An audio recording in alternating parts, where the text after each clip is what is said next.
En matière de lutte contre le changement climatique, un argument revient souvent consistant à dire que la France n'émettant qu'environ 1% des émissions de gaz à effet de serre, elle pourrait finalement s'affranchir de tout effort pour les réduire. Voyons pourquoi cet argument ne tient pas la route. Tout d'abord, la population. Si les émissions françaises de gaz à effet de serre ne constituent effectivement qu'environ 1% des émissions mondiales, la population française ne constitue elle-même qu'environ 1% de la population mondiale. Dès lors, on comprend très rapidement que si on découpe la population mondiale en segments de 1%, finalement, plus personne ne serait concerné par le réchauffement climatique et plus personne n'aurait à faire d'efforts. Or, le réchauffement climatique est une réalité qui menace une large partie de la population mondiale et donc il faut faire des efforts et ces efforts doivent être répartis entre tous les États, les petits comme les grands, au sens de peu peuplés comme les pays les plus peuplés. Ensuite, il y a les émissions importées. Toutes les émissions qui servent la consommation française n'ont pas lieu sur le territoire français. Prenons l'exemple du téléphone sur lequel j'enregistre cette vidéo. Il n'a pas été produit en France, mais il a été importé, c'est moi qui l'utilise.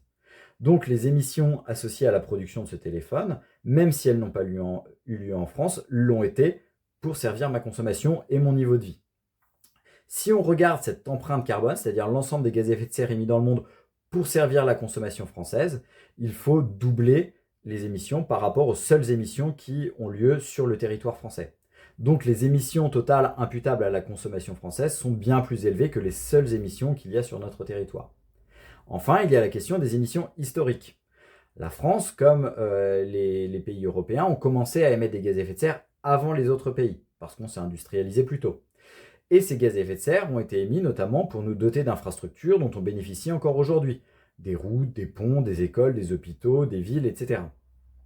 Les pays émergents construisent aujourd'hui ces infrastructures. Une partie des émissions historiques de gaz à effet de serre continue à nous servir aujourd'hui et entre donc dans la balance quand on parle de répartir l'effort de décarbonation entre pays développés et pays en développement.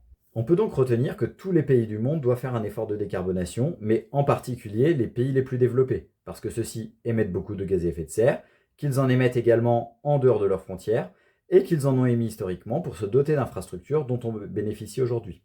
Et plus les pays développés seront exemplaires là-dessus, plus il sera facile de discuter avec les pays en développement pour proposer d'autres modes de développement qui émettent moins de gaz à effet de serre.